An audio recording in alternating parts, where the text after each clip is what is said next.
Chainlink has been on fire, and rightfully so. We've seen some pretty decent growth over the last 48 hours or so, and I'm a huge advocate for having exposure to Link in your portfolios. Now, today's video, we are going to be discussing a little bit about what I think the future holds for Chainlink and where its crazy price predictions could take your portfolio. I do think that if you're invested in Link, then you are going to become insanely wealthy in 2024.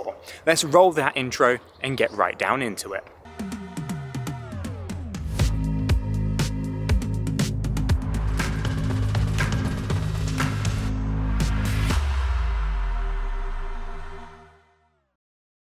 Hi guys, welcome back to another walk and talk video where we are discussing Chainlink, right? Chainlink has been progressing quite nicely today. We've seen some green in the market for Link, and this is only really a small taster of things to come. Now, over the last few months or so, we've actually seen Chainlink perform very, very well. We've seen pretty significant growth, and as detailed out in some of my previous videos, we have a 5-wave structural move to the upside. Now, in the last few hours or so, we have actually seen a new local high for Chainlink.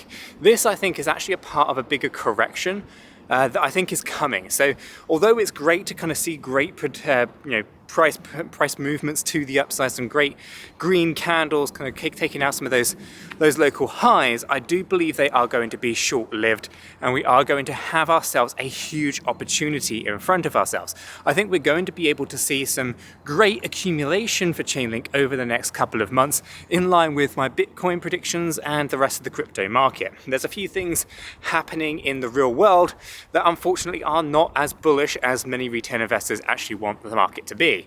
It's great that we've seen some green, but I think FOMOing into the market for Chainlink right now could potentially be quite disastrous. That's not to say that we can't continue moving up, because I do think on the smaller time frames it's very possible we actually see a little bit more in the way of green, but the opportunity will be when we actually have that healthier correction to the downside. Now, with Evergrande, for example, and going into liquidation, that's potentially going to cause a bit of disruption and a few ripples through the crypto space as well as the stock market space, as many companies and institutions around the world have exposure to Evergrande stock. So that's going to be the first problem. We also have the potential of World War III. That's another problem, and of course we've got the Fed interest rates also being a bit of a hindrance to the stock market, and obviously by relation the crypto market. So I think a healthy correction is coming for Chainlink and the crypto market, and that's going to be a huge opportunity for accumulation, because exposure to Chainlink, I think, is going to be one of those things that many retail investors should do. Now, obviously I'm no financial advisor, I can't give financial advice, I'm definitely not qualified to do so, but one of the things that I would say in relation to my portfolio is that Chainlink is one of the top OG projects out there, and for the most part they've been working tirelessly through this bear market with so many more integrations, not just in the crypto space but also in the traditional space as well when it comes to finance, and bringing real world data on chain in an immutable way is no easy feat, and Chainlink is the leader in this space. So I think that Chainlink is going to do incredibly well. From a fundamental standpoint, it's definitely very well positioned. From a technical analysis standpoint, the growth that we've seen so far is only a small taster of things that are to come. As I said at the beginning of today's video, my expectations are that anyone who's really involved in or invested in Chainlink is going to become insanely wealthy in 2024. Now, putting a time frame on this is going to be quite difficult. I'd like to think it's going to be 2024, but it might be actually early 2025 by the time things peak out. But for Chainlink in itself, I can see some technical targets, realistically speaking, between $100 and $250. And these, in my opinion, are actually pretty easy targets. I think we're going to achieve these ones. I don't think these are those really big overstretched movements where they're really hard to see come to fruition. There are, of course, some interesting targets that go above and beyond $250 as well, which I think are the overstretches. Now, if everything does line up for Chainlink, we could see some real good significant growth for Link. And if we do exceed $250, our one-to-one with everything that happened previously we could be seeing Link move more towards $700, which is absolutely phenomenal.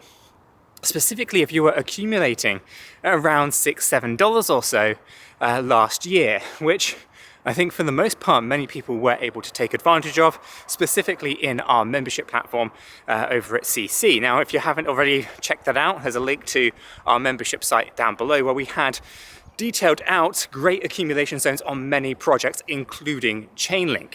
And so Chainlink, I think, is going to perform very well, obviously from the fundamental side, with so many integrations in the crypto world. Now, a little bit of that you might not kind of understand, or maybe you're new to the space and you don't really understand what Chainlink is doing. Chainlink is, as I said earlier, bringing real-world data on-chain. And they do this for so many crypto projects for many different reasons. Let's just talk about a handful of reasons why Chainlink brings real-world data to Web3, right? So obviously DeFi is the obvious one. You need to be able to bring in price feed data from the real world on-chain. And I'm not just talking about price feed data for your favorite cryptocurrencies like Bitcoin or Ethereum. I'm talking about real-world assets as well that are tokenized and require price feed data going on-chain, such as, let's say, gold and silver, pretty standard things that you might see tokenized in the Web3 space. And well, you need to be able to have a really accurate, immutable real-world data price feed for those assets. And that's where Chainlink comes on in. So in a world of tokenization, which is something that I do think we're likely to see, Chainlink stands out from the crowd. Now, it's not the only Oracle-based platform out there. There are many others as well, but Chainlink does have first mover advantage in the same way that you saw with smart contracts and Ethereum having first mover advantage in the market. So Chainlink is very well positioned, well over 1,000 integrations in the Web3 space, and now also starting to work in the traditional finance sectors as well. And so we can see some great work happening for Chainlink, and this is one of the reasons that we think Chainlink is going to perform so well. Now, obviously, those technical targets, we have the conservative $100 to $250 kind of range, which is great because we are talking just over 10x essentially from today's pricing. But all the way up to $700 as potential is pretty significant. So I think Chainlink is one of those. It's a bit of a blue chip. It's been around for a little while. It's performed very well recently, and it can cause a little bit of FOMO, but I do think better pricing is coming. If we can get back down to $10, I think that's going to be a great place to accumulate even more Link, if you haven't already got exposure to it, that is. And if you are looking for more, then I do think that's going to be a nice area to kind of be aiming for as well. So I think Chainlink in itself it's one of those projects, right, where I think you kind of know it. It's kind of been around for a while. It's one that you've kind of experienced firsthand with either having to buy Link for use case, or whether you are, of course, just new to the space and haven't come across Chainlink before. Doing some research in this one a little bit more than maybe you already have done is, in my opinion, a pretty wise move. Don't just take anyone's word for it. Chainlink itself is, in my opinion, one of the best projects in the Web3 space. It does very well. And again, it's worth doing more research in so you get a better understanding as to what is going on with Chainlink. Now, outside of the kind of doing your own research, there's a few things that have changed with Chainlink over the years, right? So in 2021's bull market, where it performed very well, we didn't have things like staking, right? Chainlink staking is a game changer for the tokenomic aspect of Link. Okay, so Link performed very well without staking. Link is going to perform incredibly well with staking. Insanely well. And this is because less of the supply is going to be available to retail investors who want to purchase it. Okay, so making sure that the supply is shrinking and demand is growing is going to be one of the things that creates huge catalysts for price movements to the upside. And staking is going to help shrink the supply. So as more Chainlink gets kind of locked up and kind of put into staking for a nice passive yield, that's going to have an impact on the supply-demand elements, which will, of course, drive price higher at a later date. So I think what we're going to have here is a bit of a catalyst for significant surge to the upside on Chainlink, meaning that my conservative $100 to $250 I think is just that, very conservative. And I think that we're going to see a significant run for Chainlink that's going to dwarf a lot of people's expectations. I think this is a recipe for great success in the space. But why don't you let me know what your thoughts are on Chainlink in the comments down below?